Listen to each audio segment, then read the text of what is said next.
start.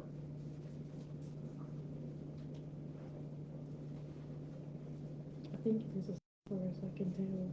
That says that's the county. Yeah, I think we're good. Yeah, you're good.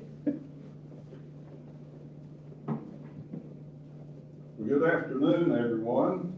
Appreciate the ones that are here in person, as well as those of you who have joined online. And I certainly hope you enjoy the presentation. And if you have any questions, I'll certainly be glad to answer those, or any comments. Appreciate those as well. It always helps to let your brain catch up with your mouth. My mouth sometimes gets ahead of my brain. So if I could pause there, that sometimes helps. But the title of our presentation, which you see here on the screen, is Ravenna, Kentucky, the city and the railroad. And you can't separate them. They went together. And we'll talk about how all this came to being. This picture here is a painting that was in the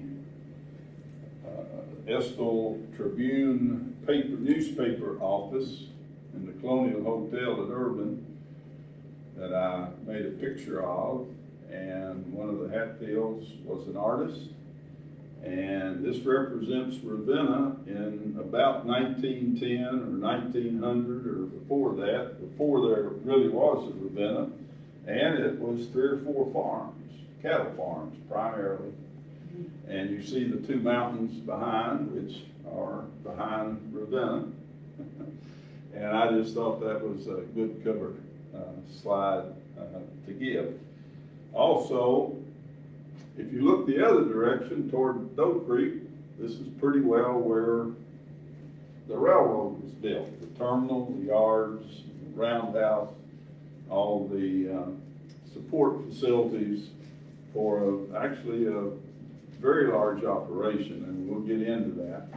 And initially, the name of the where Ravenna ultimately developed was a siding on an existing railroad that preceded the LM, and we'll talk about that.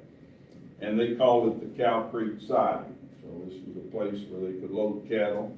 And toward the end there, before big time railroading, the oil industry was going, and they used that siding for loading oil, petroleum, crude petroleum.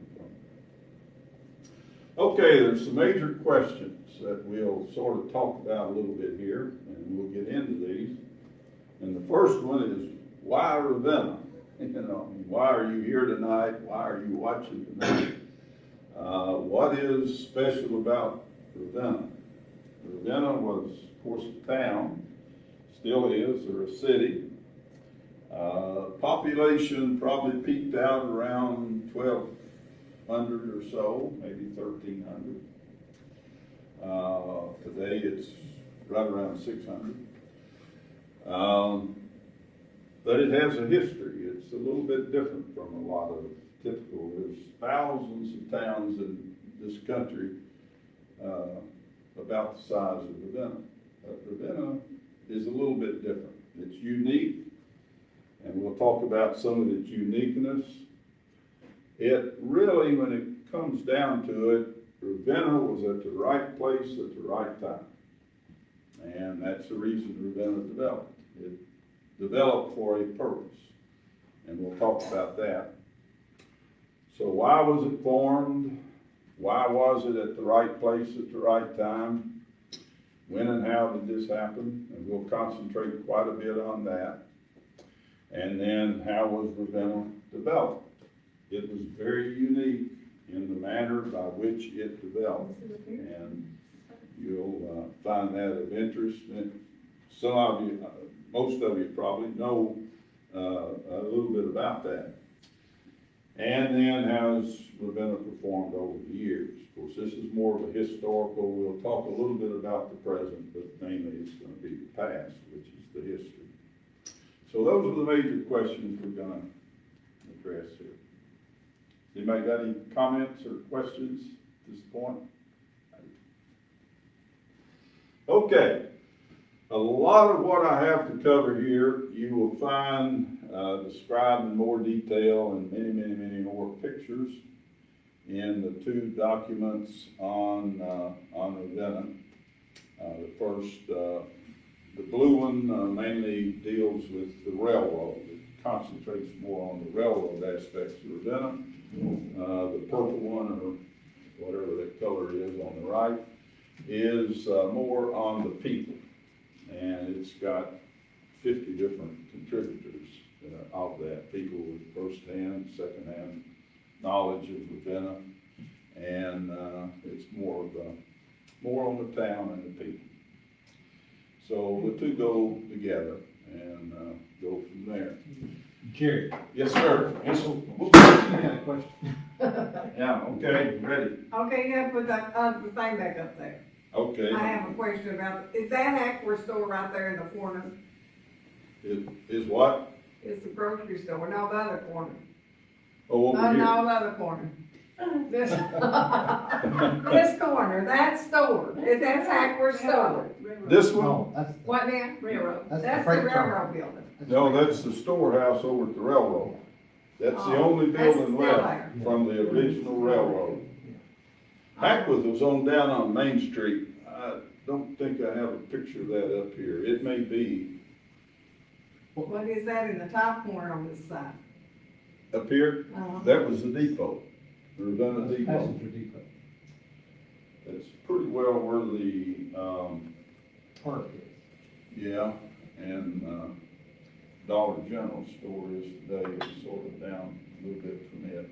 Well, the Christian church, Ruth would know, before I was born, was it right on Main Street, Ravenna? No. It was one, that's where the church is now, It's Other on side Elm of the Street. it's on the other side of the street. Elm and. Where the parking lot is? Sixth or seventh, wasn't it? That's Seventh Street.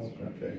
He's got this stroke. That's the one, the tornado, June the 9th of 61. Completely It's where that big demolished. yellow house is now. Yeah, Oh. and then the Christian church built directly across Elm Street on the other corner. They also got the Kaywood house, which is on the corner there, because it came right up through That Kaywood house was where the parking lot is for the the church. church, and they never built back. And I think they had a gym there for a little while, the church did, and they tore it down after a few years. Yep, you will get into a number of these pictures. Okay, just a brief chronology of the Ravenna terminal. The town was maybe about 5 years behind in developing. It's not much. But just keep in mind, from relative dating, the railroad terminal began building about 1910. And we'll go what they did up until that time here in a few minutes. It was rapid growth. The 19 teens and the 20s, Ravenna was a booming place. I mean, and for many years after that, 24 hours a day is the way it operated. The crews changed. That was the end of the crew from Hazard to Ravenna. And then another crew took over, either go to DeCourcy, near Cincinnati, or to Louisville, or to Corbin. And those trains ran 24 hours a day. The restaurant served 4 meals a day, and one in the middle of the night, if that's what they needed. And the hotels generally would have at least room. They'd sell that at least twice there in 24 hours, maybe 3 times. So at any rate, but we'll talk about that. It continued to grow up about 1950, and then things started to decline. The railroad started to decline. Of course, the town continued as well. Fairly stable. 1970, there's a little bump there with the Arab embargo, had a major effect for a little while, but that finally subsided. Then, as far as the railroad's concerned, now Ravenna is not closed, But, the railroad for all practical purposes is, and then there's practically minimal activity over there, except for some of the new Kentucky steam activities, but that's current, it's not historical. So. Just a couple of other, dates for relative use. You know, Kentucky became the 15th state in 1792. Estill was formed in 1809, and then Urban was established as the county seat in 1812, and was incorporated in 1849. So Ravenna is relatively a new town. It's over 100 years old, but still, compared to most towns, it's fairly new. There's nothing there, and all of a sudden, bam, we've got a town. Okay, it's interesting. Both Urban and Ravenna, the north of the Kentucky River, was taken from Clark County. Of course, Ravenna and Urban both are north of the river. The south part was taken from Madison County. We'll get into how Ravenna was named, the specifics on how it was named, and the best I can determine, that was during the summer of 1950, when it was really became the name. Prior to that, it was known as the village. Prior to that, it was Cow Creek Siding, at least the railroad name, and it was called the village for a number of years. And it was incorporated in 1921. Some people say that's when Ravenna began, but Ravenna was already, it had a lot of people within it. And then it was incorporated as a fifth class and still is in 1924. So it's still relatively new compared to most. These two pictures, by the way, I think that was McLemore's store, and this was the first post office, which I assume was on Main Street. Back in those days, Main Street was called Oak Street, and they changed it. You had Oak, Elm, and Poplar, and they changed Oak to Main Street. But and I'll show you here in a few minutes on the original plat of the town, that's Oak Street, it's Main Street. And the Debatable Road cut up at an angle, and they kept part of that. That's where the Ravenna School, it's on an angle that goes up. It's not this checkerboard type streets it cuts up, but it also cut on down and lined up with Broadway. That's really what it did. So we'll get into that. This, borrowed some of this from Buddy Smith. He's quite an expert on real early surveys. Of course, he's in the surveying business. And Buddy Smith, and this is the information that he has come up with, which gives you a little bit of an idea, but Ravenna was part of this 5,200 acre tract going along the Kentucky River up toward Miller's Creek, and Ravenna developed from the creek here on over into here, and the road up, Debatable Road there, and that's where it all started. Urban, part of Urban is in this too, well, from Chamberlain Branch on down, but the heart of the business district and all, that came from Green Clay and some others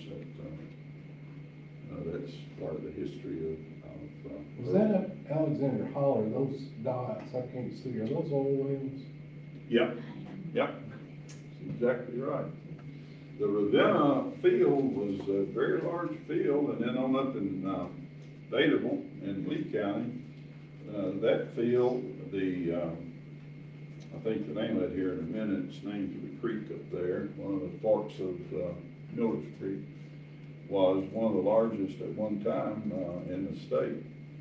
It was a very early oil field. Boys Ford? No. It's, the creek that forms the boundary with Estill County, that creek, and the other one forms Miller's Creek. I can't think of the name, I'll think of it here in a few minutes. But it goes on up, but when you go to the second mountain on 52, it curves up to the left. And up through the Village Fork is the other one, I think, it's the county line, and this other one went on up. sinking crew, maybe, Sinkins, right? Yeah. that's it, yeah, sinking. So, that's where Ravenna came from. This was the early plat. Now, then they had this is on, file down in the county clerk's office. This was Broadway coming in. The, Bailable Road cut up through here and headed up Capitol. They kept this up here. This is the school. Now, Daniel's Addition developed later. There were some more lots down here, toward Chamberlain Branch that were developed, and these never developed. They were in a floodplain. So Third Street was pretty well the end of it, this little alley back here. But when it's set up, all these had alleys, and, as well as, numbered street. You'll notice this is Oak Street, and, Poplar now, so haven't changed much. That's Ravenna as we know it today. We'll talk about how all that happened here. So we say, well, what really was the leading reason, impetus, that why Ravenna is Ravenna? And it's the black gold, there's no question about it. Now, lumber came in a little bit earlier for the railroads, but nothing compared to the coal. So it was superior grade and reserves of coal up in the headwaters of the Kentucky River Valley that basically was the reason Ravenna did become Ravenna, and there was a need for it. After the Civil War, of course, this country began to develop its industrial revolution, but the area lacked transportation. You couldn't get there. And the upper Kentucky River, actually the lower part of it, until they locked and dammed it, which had not happened at this time, was not navigable. So the upper Kentucky River was natural for a rail line to bring out the coal, okay? So that's really the source. Now, we'll talk about, there were two railroads that were built into this area prior to the L&N coming in. Now, the L&N developed Ravenna, but there were two other happenings, and history could have been charted much, much differently for Ravenna if these other things hadn't happened, when they happened, and how they happened. Okay, so I'm going to try to describe these. But the first thing is, the first railroad into this area was chartered in 1854. Nothing happened, but you had to get a charter from the state to do these, and approximate where you would like to build this railroad. Railroads were considered a public utility. Finally, it was built between 1884 and 1892. Later, it was reorganized as Lexington and Eastern, initially the Kentucky Union. Now, this went up through the Red River Valley. Came from Winchester up through Clay City, Stanton, Natural Bridge, on into Lee County, and ultimately, when it became all the way to Jackson. Now, this preceded all of Ravenna. Okay, it was already operating. And quite a bit of coal from Breathitt County was moving by the Red River Valley. That was before Ravenna. That's Lowe'd Creek. And I think it's the boundary between Clark County and South County. This was the route for this railroad. Initially started here, interchanged with another railroad, and they built up through here. Clay City at one time had one of the largest sawmills in the whole country. And they had some iron, but they went on up through Natural Bridge, followed what Kentucky 11 follows now, up and on down to, Maloney, St. Helens area, and then basically went on up to Jackson. So they go through the night of time? No, that was a logging railroad, but it was very close to it. There were a number of logging railroads on the Red River side, not as many on the Kentucky River side, where the L and N came. But there were a bunch of those. And the forests pretty well were completely depleted. I mean, I've seen some pictures showing some of those areas, and they're bald. You know, they really took it. So the Kentucky Union then was the first railroad into the area. Clay City had a large lumber mill, like I said, sawmill. And they had a 5-mile long connection down to Badeville. So Badeville really had a railroad before Ravenna, or Estill County. And so that's really what was happening over there.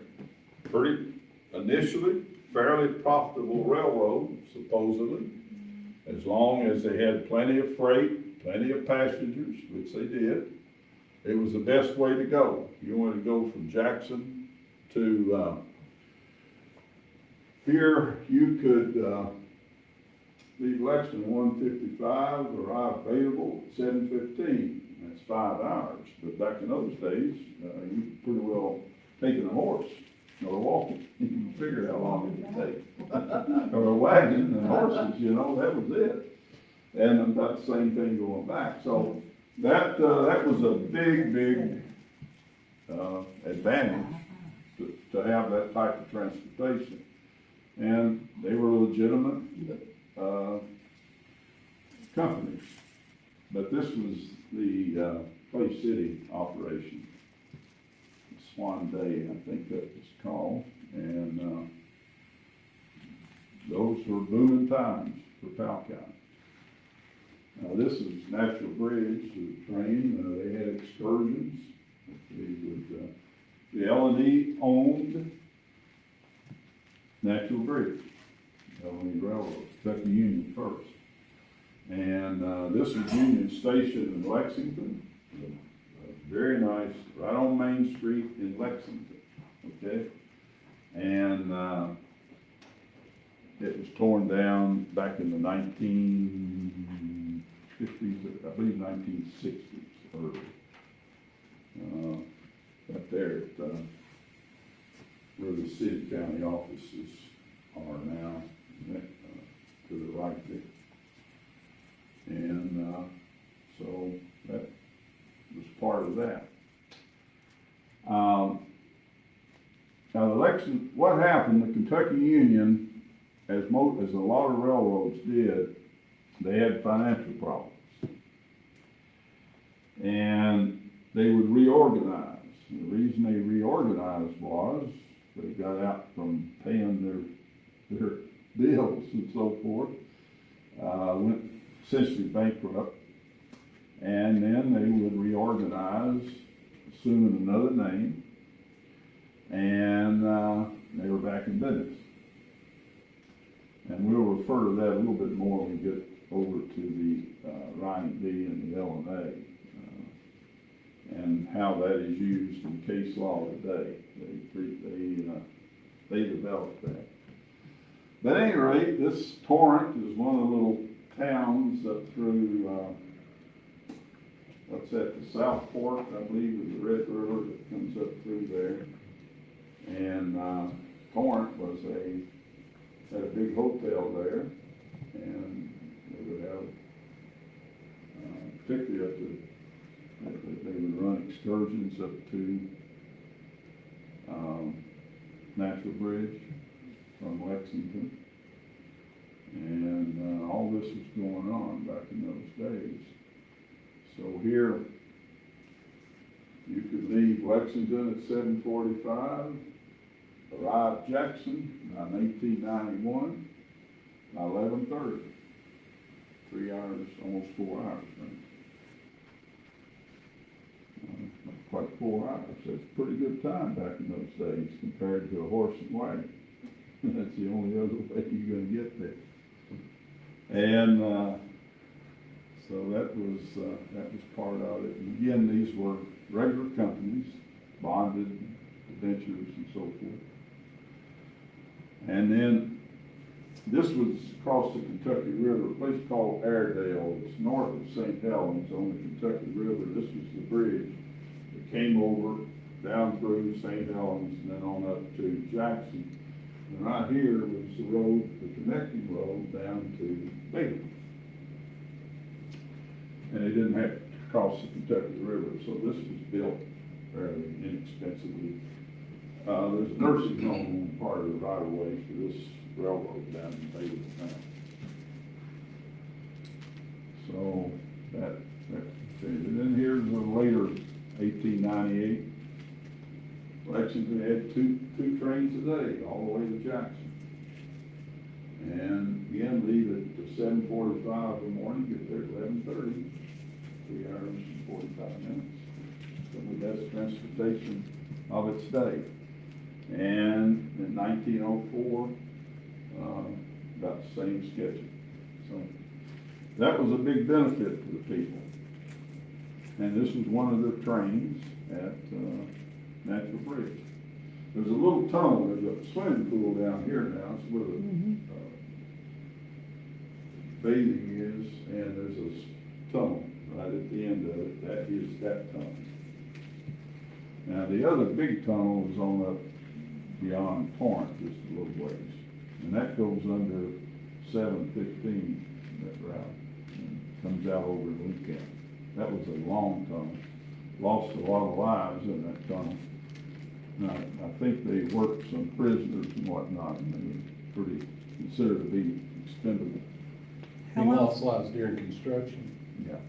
There's a cemetery just on this side. There's a Church of God there. It's right in behind it.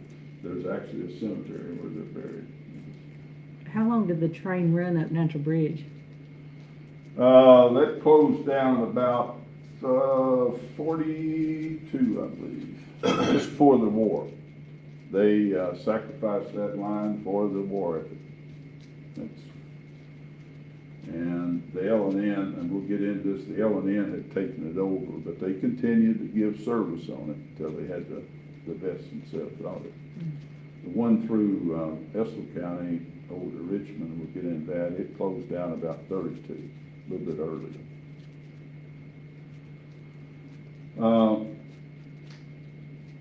Okay, now let's go over to Estill County, which is what we're mainly interested in. This occurred fairly early, similarly to the Red River, about 1868,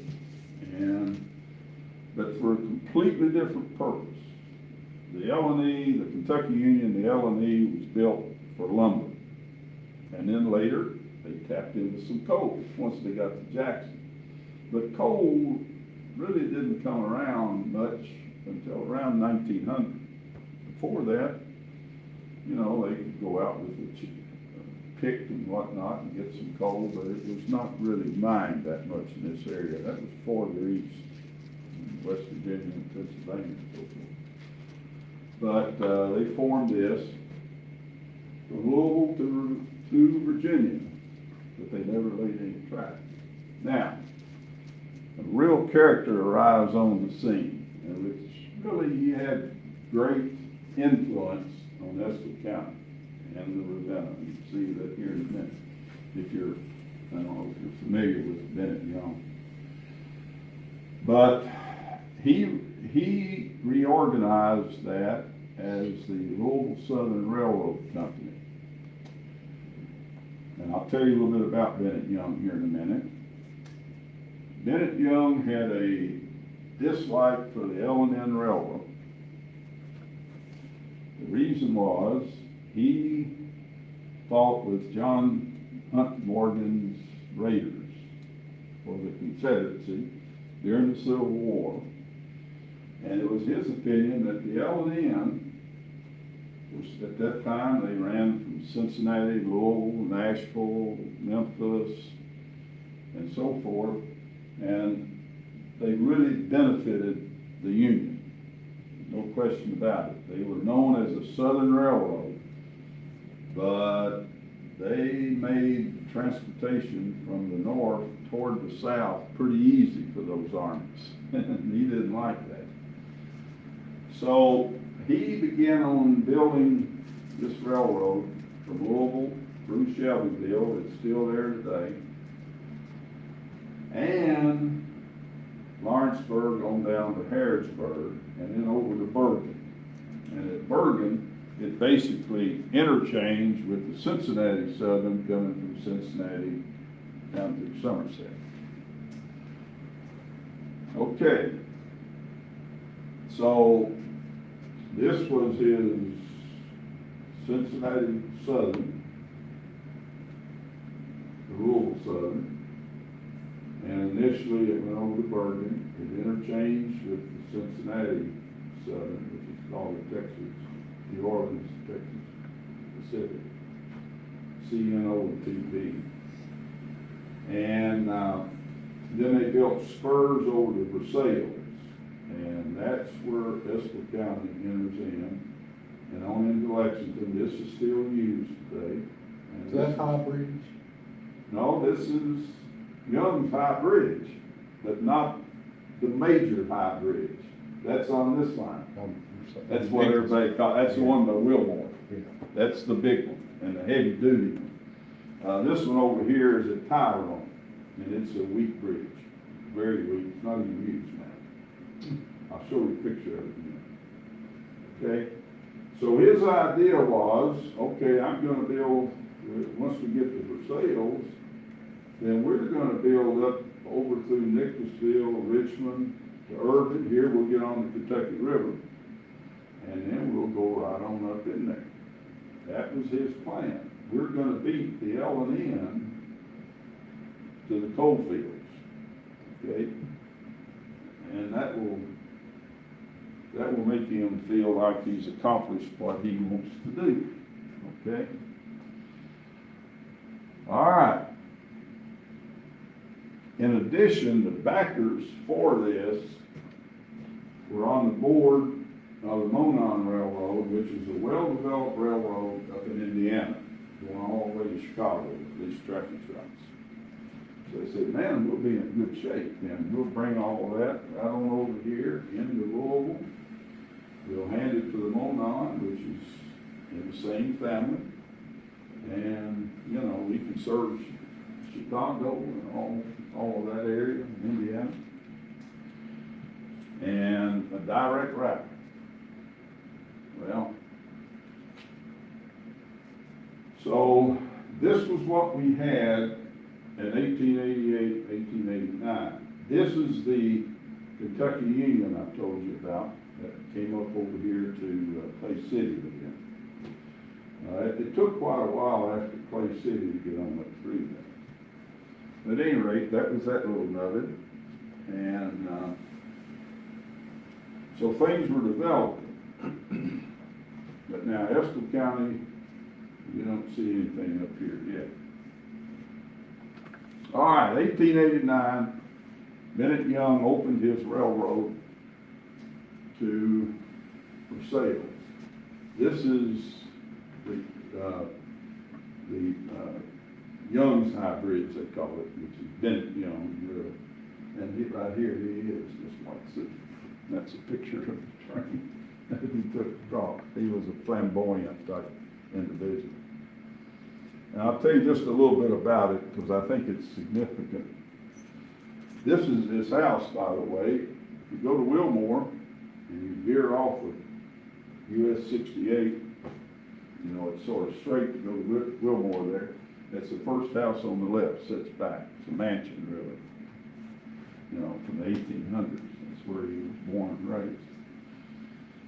And he was in the cavalry with John Hunt Morgan's raid. The interesting thing about it, he was captured in 1863 in Ohio when they were raiding the north, you know. And he escaped later that year to Canada. he got an idea. He said, what we need to do is the South should be attacking from the north, as well as trying to attack the north from the south. You know, we should have some people coming in from the north. So, he couldn't come back to the U.S. So he went by Nova Scotia by water, by the Atlantic Ocean, down south, got the blessings of the president or whoever, came back, they promised him some soldiers, so he came back, he was commissioned as a lieutenant, and he returned to Canada, back by water. He couldn't come through the north. Okay. So what they did, they rigged up a scheme. They were up in Canada, just across from Vermont. So he sent 2 of his soldiers over there every day. They didn't all go in together into St. Albans, Vermont, which is very close to Canada there, until they got 21. So I guess it took them 11 days to get everybody in order. And then, believe it or not, they robbed 3 banks simultaneously. I guess 5 or 6 of them went to one bank, 7 or 8, 5 or 6 over here. And they made off with $208,000. You figure what that's worth today. You know, that was a big haul, without any question.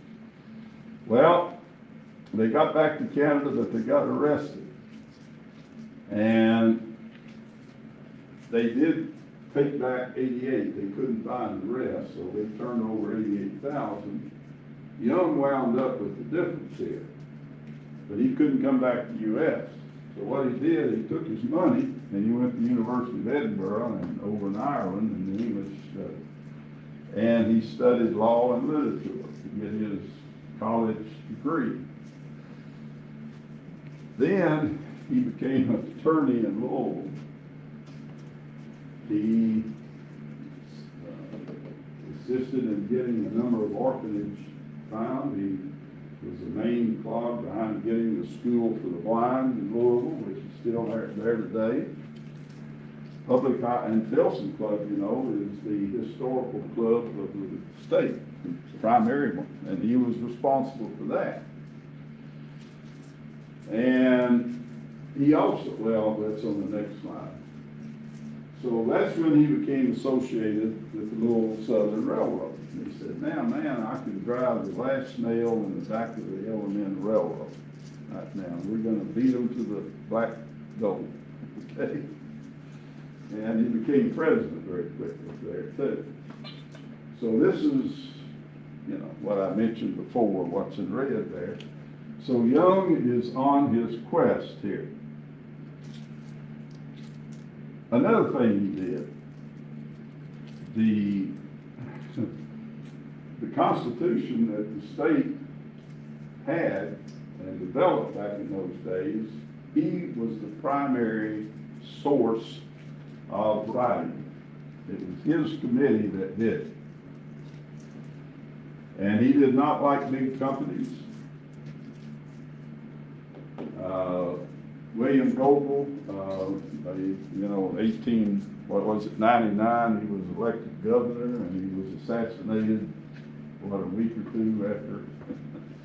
Well, Goebel was the same. He did not like the L&N Railroad. And to be frank about it, back in those days, you had railroads, you had steel, and petroleum. Those are the 3 bigs. They determined everything. The railroad, the steel, and the petroleum. So he established the Kentucky Railroad Commission to regulate railroads, set rates, and so forth and so forth. And he was at the same thoughts as Governor William Goebel. Of course, he was only governor for a few days, until he died. At any rate. And this is Bennett Young, our Constitution. So he was pretty active. Now, the reason I mention this is, well, let me wait a minute. This was the company that was developed to construct the railroad that became known as the Ravenna B. And the owners were also stockholders of the Louisville Southern Railroad. Now, this was very common when railroads were being built. The deal was the construction companies always do very well financially. The railroads have to be reorganized fairly soon. They don't do very well. As a general rule, the railroads provide contracts to the construction company that are greatly inflated. So the railroad starts out way in debt, way too much in debt. Now that's the deal. And that was the Kentucky Union's problem, that was the Ravenna B's problem, and the construction companies did very well. Okay? So that's what happened here, basically. Now, the Ravenna B was chartered in 1888. And I say this is somewhat the first red letter day for the railroad history of Estill County. And the Ravenna B was chartered by the Kentucky legislature.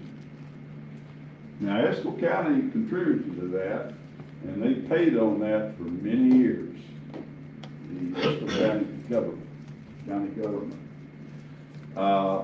And they subscribed for all the counties that the railroad was going to go through. They put up some of the funding for that. And construction began very soon. And so that was built from the sales to Richmond in 1888, 1889, and it was completed to West Urban in 1891. And that was down where the grade school is today, West Urban Grade School, exactly where it crossed the river there. And began service. Now, they did not have a river. Now, the Ravenna B was already in financial problems. Somehow, Bennett Young convinced the government to give them some more money so they could finish the bridge.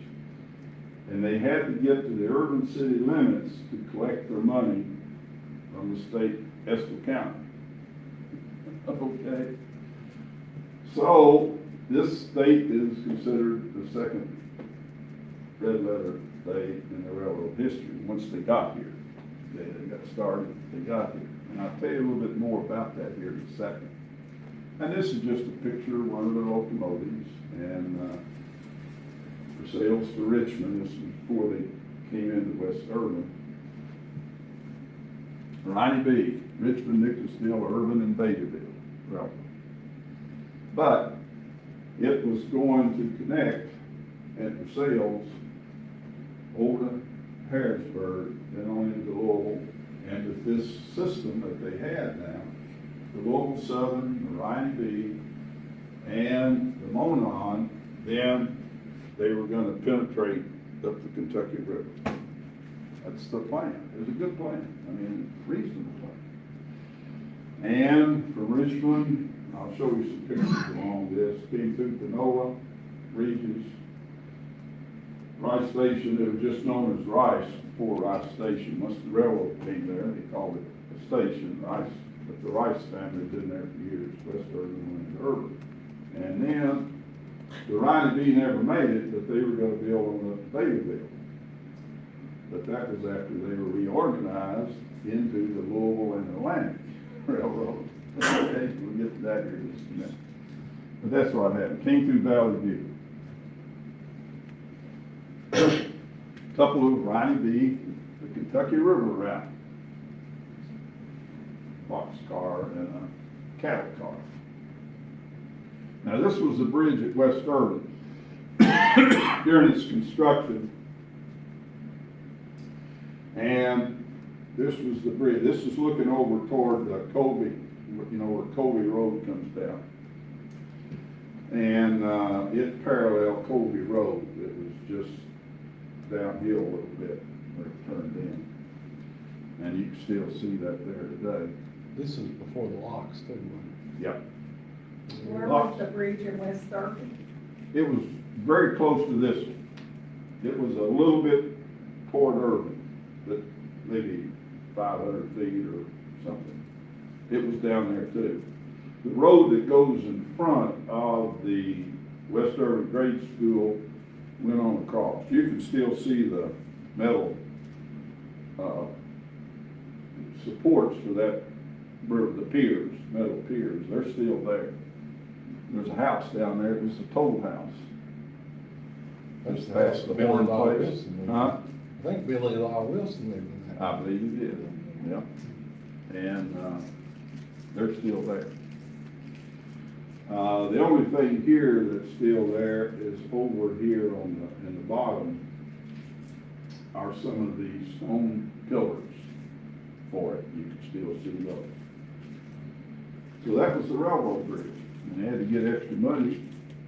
Well, they built actually into, where the Carhartt first factory was. That's where they stopped the first time, and they got across the bridge, because they got into the city right there. That was before Carhartt. But that was the Richmond Road that went down through there across your West Irving Bridge. That was it right there. So this was there, you could leave Versailles at 9 a.m., get to Richmond at 12:30. Now this is before it came in to, this tunnel is still out there. It's between Regis and the Rice Station, and the tunnel's still there. This was on Facebook maybe 3 or 4 months ago. Earl Kirby was one asking where that trestle was. I can't. It's gone, I mean, it rotted away. I don't think I know where the tunnel is. I've been in that tunnel a little bit. Now, Regis Road, I can remember when there was a trestle across Regis Road for the road. Then the state or the county filled that in. Is Okay. the tunnel still there? The tunnel's still there.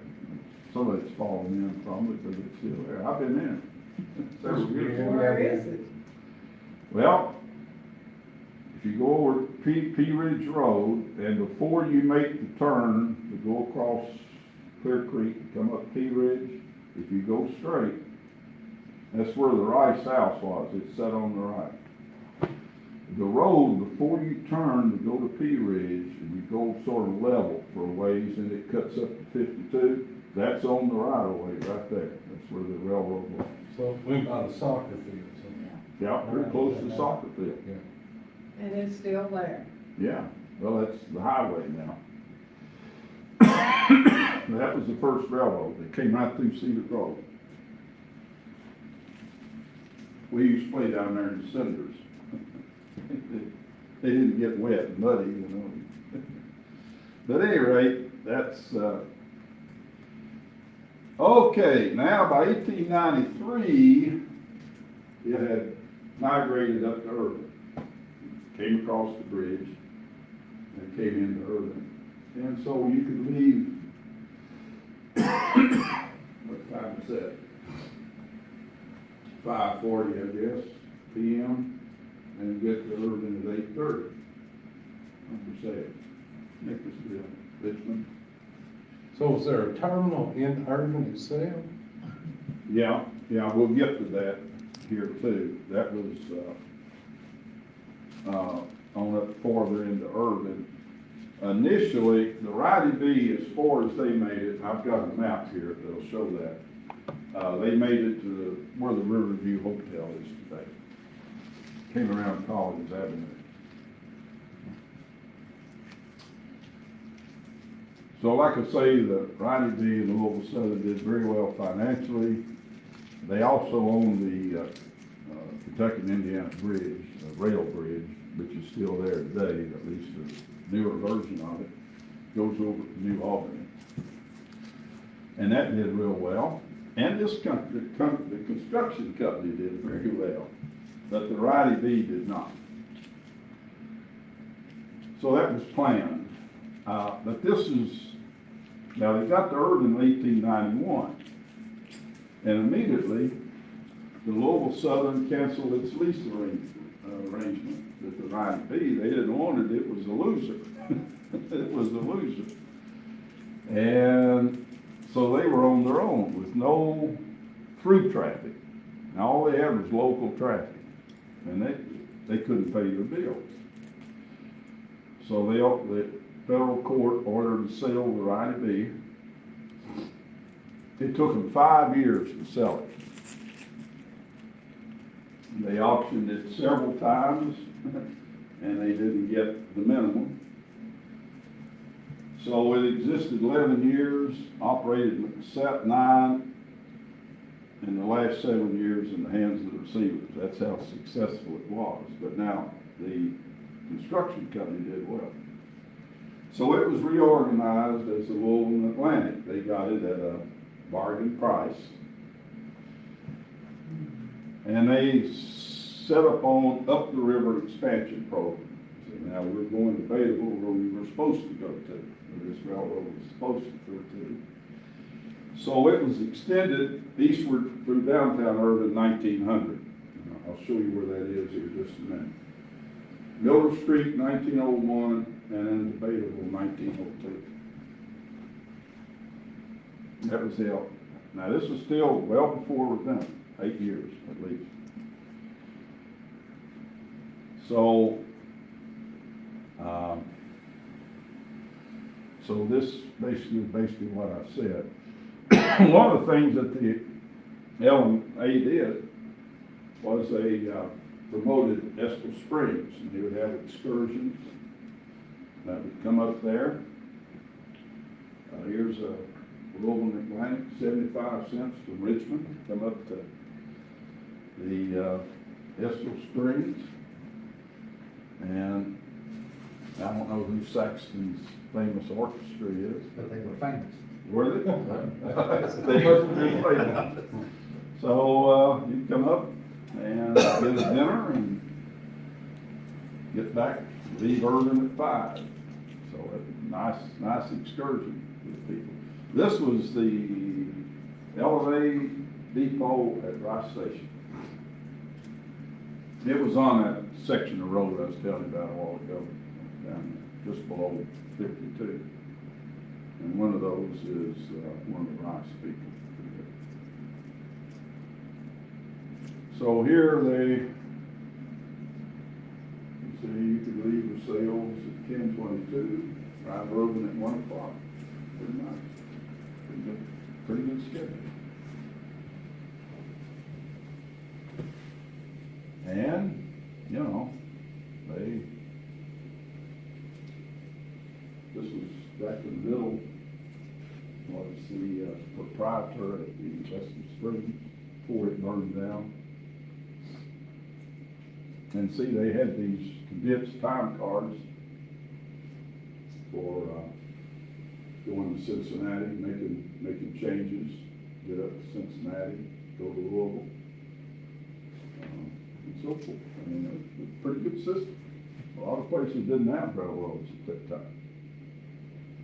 The two big things they had in Irving was the Mulberry and Robinson Lumber Company over at West Irving. This is a picture of it. That's where West Irving Grade School sits today, on that property. So that's the toll bridge to the left there, the picture.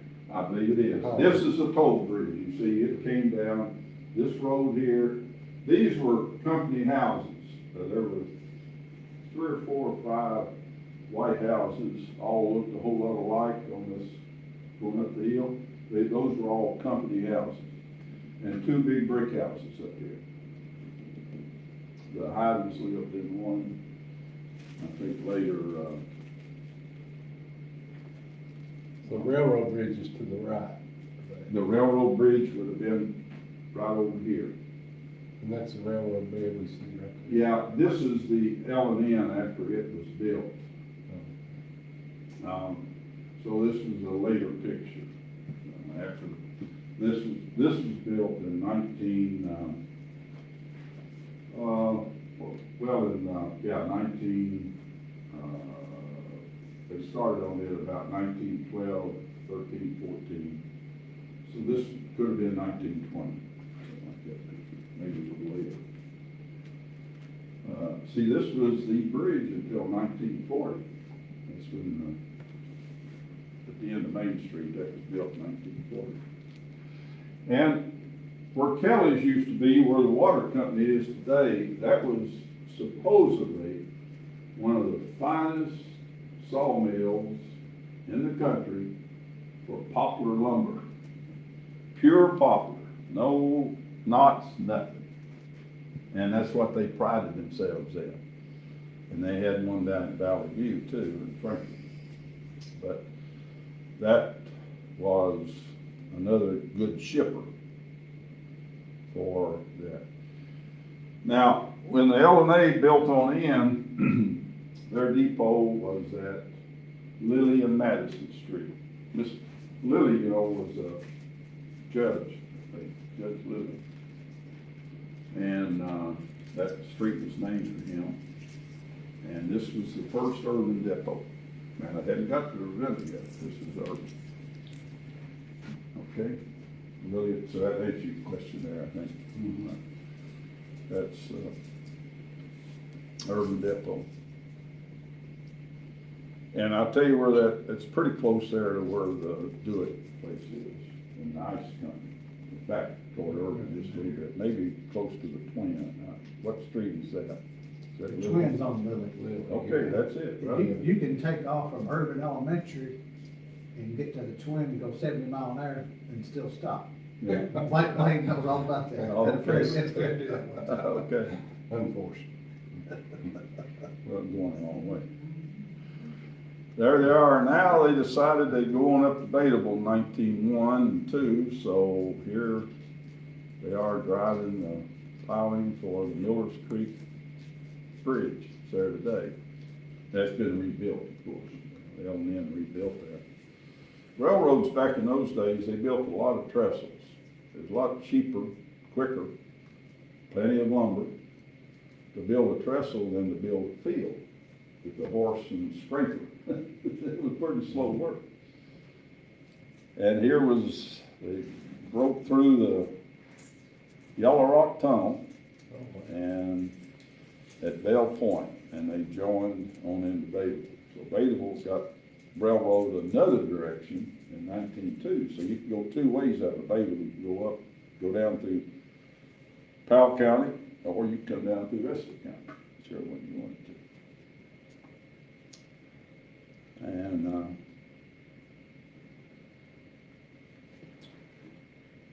so 1906.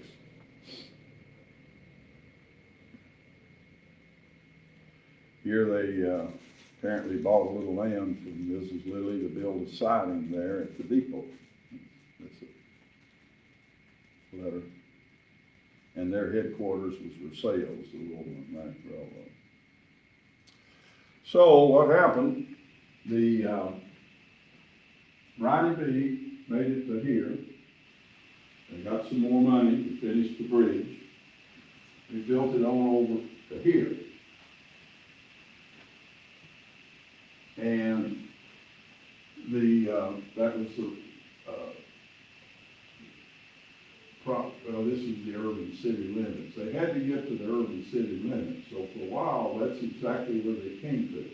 That's right behind Carhartt. Right behind Carhartt, there's a cut there, you can still see it. There used to be a mobile home in it. Yeah. Right, the side or behind Carhartt. And they made it to there.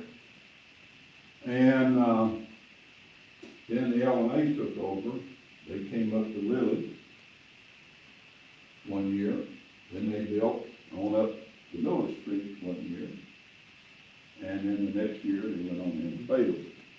So they, that's really the way it developed. Now, that route is basically River Drive today. That they had. Now the L&N built over here, They had to make a lot of fill in here to get the railroad graded up. So this was up, it went by the ice house out here and all of that, so. And if you go out to the left of the Do-It place, you can still see a culvert, about yay big, out of stone culvert. You get out from the weeds there, you can actually see it from that old railroad. And I'll show you a couple more pictures of that.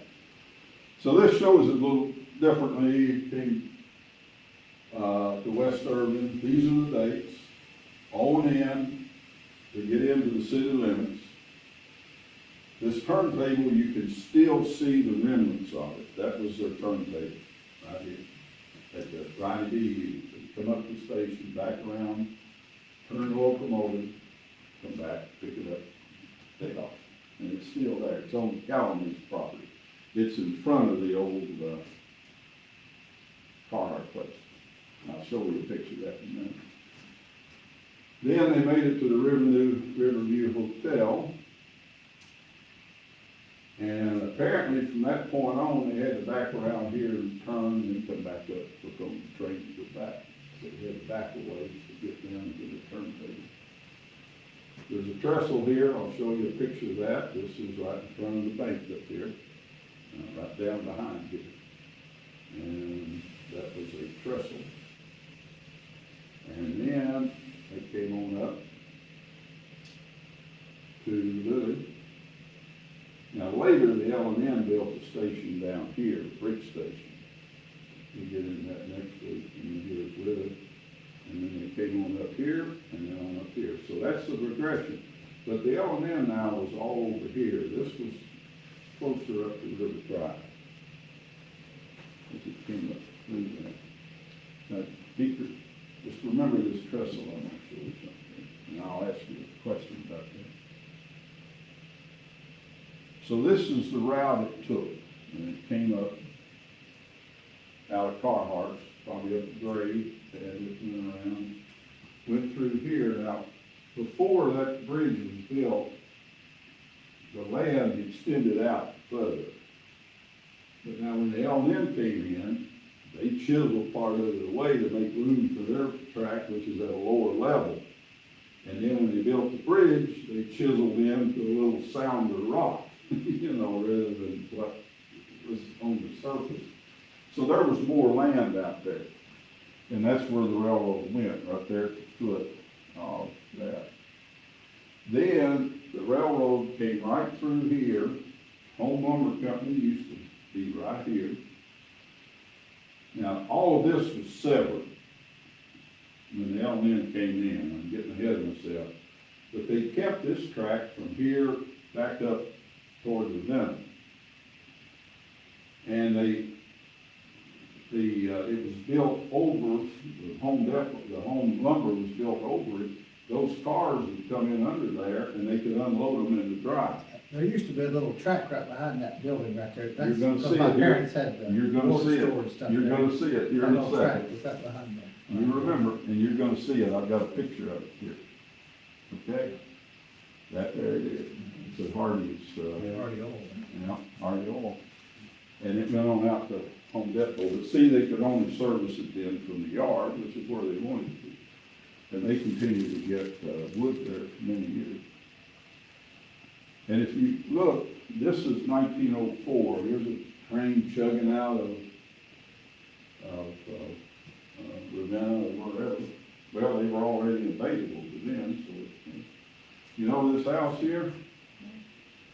It's right there today, isn't it? Is that Ron Newland's? Yeah. Is Ron Newland? And that's the same house here.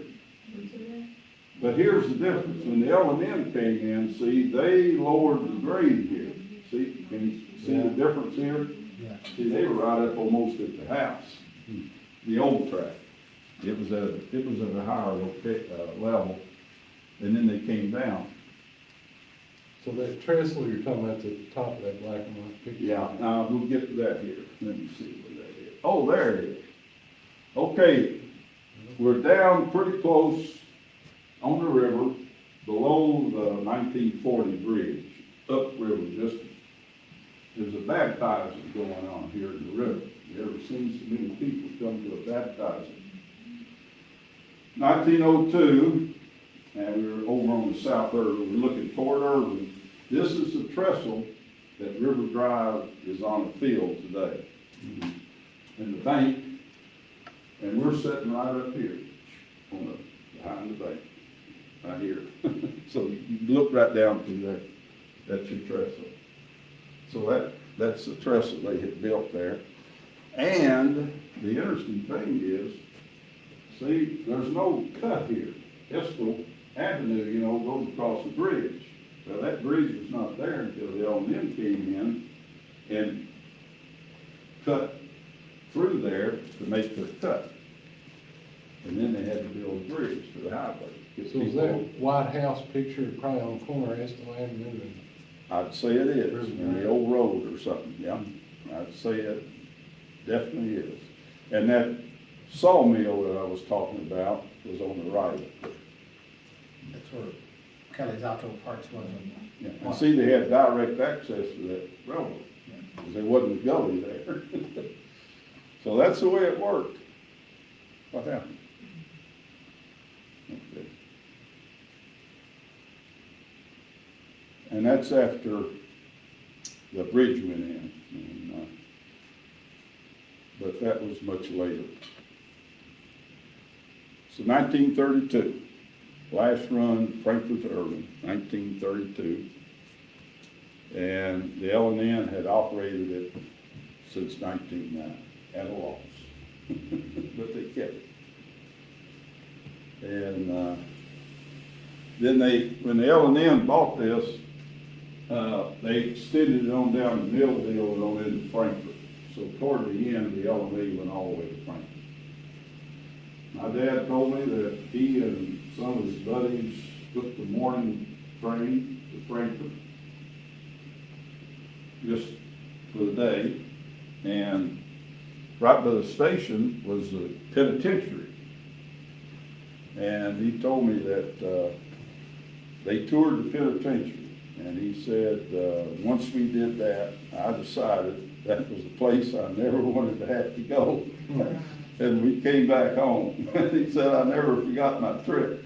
I thought that was pretty good. But at any rate, here was that railroad bridge we talked about. Anybody know what we have down here in the bottom? the army camps, huh? Get the Yeah. medal. You're exactly right, from Fort Knox. This is 1942, and you see what they're doing. They're loading that bridge with dynamite. Here it is blowing up. That was for the war effort, and they sent a group from military from Fort Knox to do that. A cousin of mine who grew up in West Irving, a little older than I was, he said he and some of his buddies, this was a contingent of black soldiers that came up there. And they were not permitted to go into town. And he said he and his buddies would go in, get candy and peanuts and chewing gum and Coca-Colas and stuff, bring it back and sell it to them. That's what they had to do. Now that's the first-hand information he told me. That's what they would do. So they camped out there till they covered that. Here is it doesn't show too well here. This is Colby Road up here. I'm standing, Calhoun's lady at this time lived on the left there, and this is her property. But if you look at that real close, you can tell it's the burn pavement, really well. This is West Irving. Y'all see this house? I guess it's still there. This was the right of way.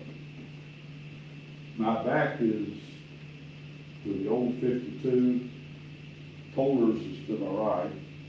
This goes down, and that's the old right of way right there. They crossed the old 52 right there where the post office used to be, a number of years. That was it. And this is the right of way Cody Road's up here. And that's the right of way right over in town. And Mobley. You look to the right, right there, the Shell station right here. That's Speedwell Road. Mhm. That's Speedwell Road. Yeah, and the speedway, something opened up. Speedway. Changed, is it?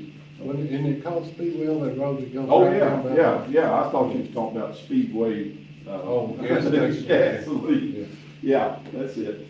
I'll tell you something else about that. The original road, there's a doctor's appointment up here, a doctor's, office, and there's a little sort of crooked road that runs down. That was the original highway.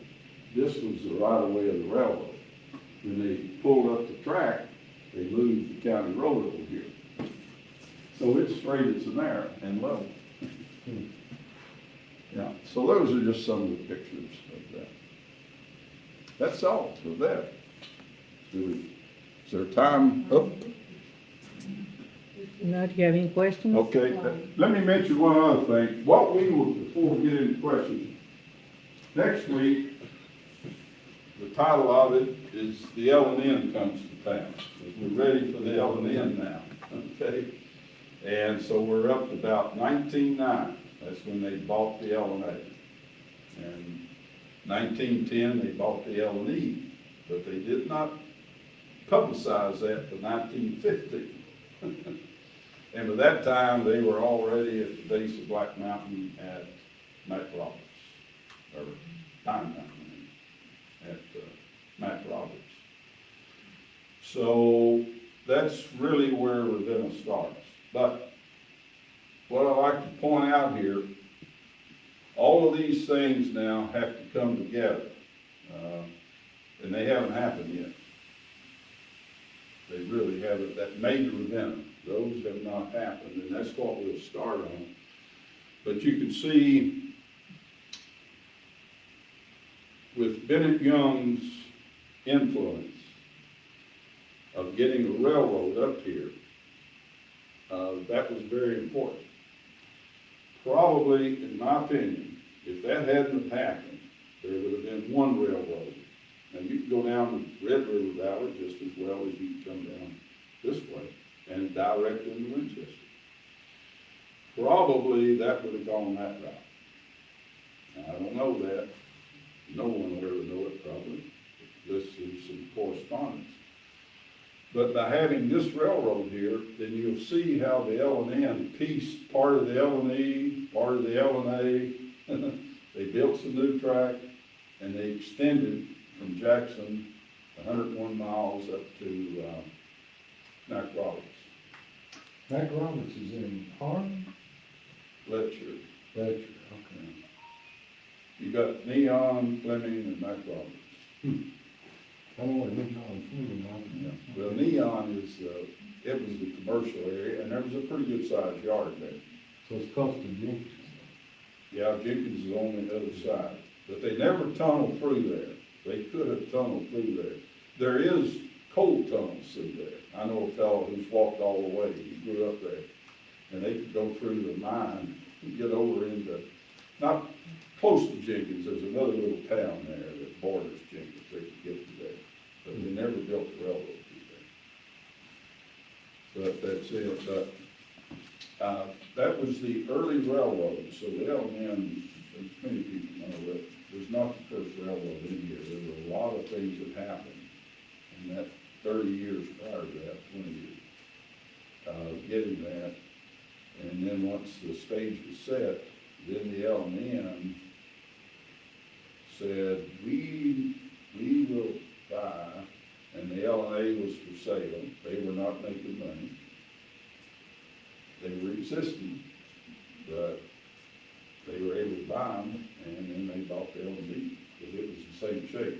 Once the lumber went down, the Kentucky Union and L&E, they lost most all of it. The L&A had lumber too, but not near as much as they did. So that's, yeah. Okay, any questions? Glad to. There's a lot of factors that affected railway operations up here in the Elements Authority. And we'll talk about all those, what all came together, and what influenced it next week. But this source is the real history of the railroad up here in Ravenna. I want to ask one question about where it went through Cedar Grove. Mhm. So there's two, what would be, I guess, abutments that are sitting up there behind that Bolero station. Is that the railroad bed? And I've read that in the original contract, with the Alexander family. No, not Alexander. Who owned that then? Just a minute. I'll think of it. Well, Alexander. That was owned for the it at cattle, one point. that was for cattle. When they built the railroad in there, they had to build that there. When they gave them the right of way or sold it, that was built right into that. I've got the plans. I got a big plan sheet for that. It's a cattle crossing. That was the purpose of that. So, Because it kind of stayed hidden for a long time, to the way It was grown over. yeah. But that's where and it followed the new 52 a good ways, right to its left. And if you turn in there, where the Wolfenbarkers used to live, going on over, you can see the right of way. It's very clear there, very clear, just off. And in the wintertime, you can see a couple more of those little culverts I was telling you about. It's maybe 10 feet off of the right of way in the bottom land. You can see those. And like I say, it was cinders. That's called where I grew up. You know, I walked 1 minute and I was on the old right of way. Just below Cedar Grove as we see it. And you can tell over in West Urban, if you look down there where Beverly Miller used to live, or back behind him, you can still see a little remnant of it. If you look very close, it's nicely mowed now. But right there. A little remnant of what? A little remnant of what? The cutting for the right of way, for the railroad, the cut, movement of the dirt, yeah, sort of. There was some storage units over there off that east, I don't know if it's still there, I don't know how to carry it in the house. Storage units? Yeah, they used that railroad bed to get over the storage units. They Oh. took it kind of, Okay. I'm thinking it may be torn down there, I could remember. There's some remnants up there that, I should have pointed that out when I had the map up there, but, you know, urban to Richmond is just a few minutes, it's a straight shot. That railroad did not take a straight shot when they designed it from Richmond to Urban. It went way up through Panola. And the reason they did that, you don't have that humongous chasm that you have. 52 has to go down. That would have been a heck of a grade that had gone down and come up. And then built the bridge across Drowning Creek to boot. And they got up there with Drowning Creek. It's solid rock up there. The creek's right on the rock up there. And there's practically no grade to it. You leave Panola, it's flat, you're in Estill County already. Go across the creek, you know, up there. So 3% would have been a big grade. Oh, it's terrible grade. And that's the grade up there at Jackson, right, I mean, Hill Hill. Yeah, that That's one about time. 3%. And we'll talk about that next time. That was part of the deal when that L&N bought the L&E from Baderville to Jackson. They created that. Well, they lessened it, but it was already there. But they went up the middle fork for a little ways and then put across. And then, but they had to change. You had to go into the next drainage area, which was the North Fork. And that's Elpatoy Hill, and that is a steep hill. They had to have pushers on that all the time. Well, how many people in Estill County spent half their life up there? Oh, yeah, they did, yeah. Because there was always two of them. I know Fig Newton stayed up there for 20 years, Harry Crow. Hill helpers, they call it, hill helpers. Hill. Yeah, Hill Helpers. That's what they called it on the Yeah. railroad, hill helpers. He Yeah. worked there. Yeah. Were you on the Hill House? He would get it sometimes. Yes, sometimes. He would get- So is it a job people wanted? They like it pretty well. It just shut the You train. just, you have, sometimes you wouldn't have anything good out of it. They don't train. Not taking that, don't they? I think that's what feed is. I'd say in the seventies, it's a little different, I know. When Yeah. they're running 20, 30 trains in there a day, it's a little different. They had those down at, on Crooked Hill too, down at, Crooked Hill was going toward Portland. They had Hill Pushers on there. Livingston's were the, and then on up to, East Burnsville, I think, at the top. Right there at Brassfield, did that come through Brassfield? No. Because there's like That- an old depot I've got a where picture. the Combs is, like Nancy, Yeah, that Nancy Lee. married Warren Yeah. Combs up there. Mr. Combs in their building, it was on their own farm, and you could actually see the depot at one time. I don't know about now because it's been several years. since- Seems like I read a year or two ago, they finally took it down, Okay, I or don't- they were planning on it now. I don't know, see, they passed away. But I've seen it, it's over there, and I've got a picture of it in this next one too. Well, it was just like it's still sitting there, just Yeah, it's the Brassfield Brassfield. Depot. And it looked just like that one at Life Station. That was the L&A plant. Okay, I was just wondering. Now, the one at Valley View is still there. It is, it's, of course, that's Tate Street Road in Madison County, comes down and falls. But it's up, it's a lot of ways up. That bridge was pretty tall there. You see those steel piers on the ferry. Those piers, just like West Urban, they're still there. Same railroad, well, yeah, same railroad, there's a Ronnie B. Same railroad. He was at Valley View because his daddy was on the logs down there. Okay. Well, that was converted into a house, but it has that hip roof. And it's still there. It was 10, 15 years ago when I was over there. It's still up there. But, and it just followed that Tate Street Road all the way. It cuts across Eastern's, golf course. And it crossed where Jerry's used to be, across Main Street. Right behind it, there's a field there. They filled it in, but if you look, if you're going out of Richmond, you look to your right, you can see the hole. And then just before you get to Madison Central High School, some of the original track is still in service as a branch off the L&E, right on the left. And that's still there. And some of the L&E track is still in Winchester. You go across the bridge, was it Maine or Maple, and you go across those tracks, they're still there. Picture I got tonight was gonna be for next more. I've got it in there. Okay, you got the same picture? That, I believe it's the same picture. This is a better picture. Yeah, that's it. And it's actually printed on here, Finland Farm, so we'll see that next. That's him, okay. I didn't know which it was. It's him, did I didn't say you, Yeah. Well, I didn't know if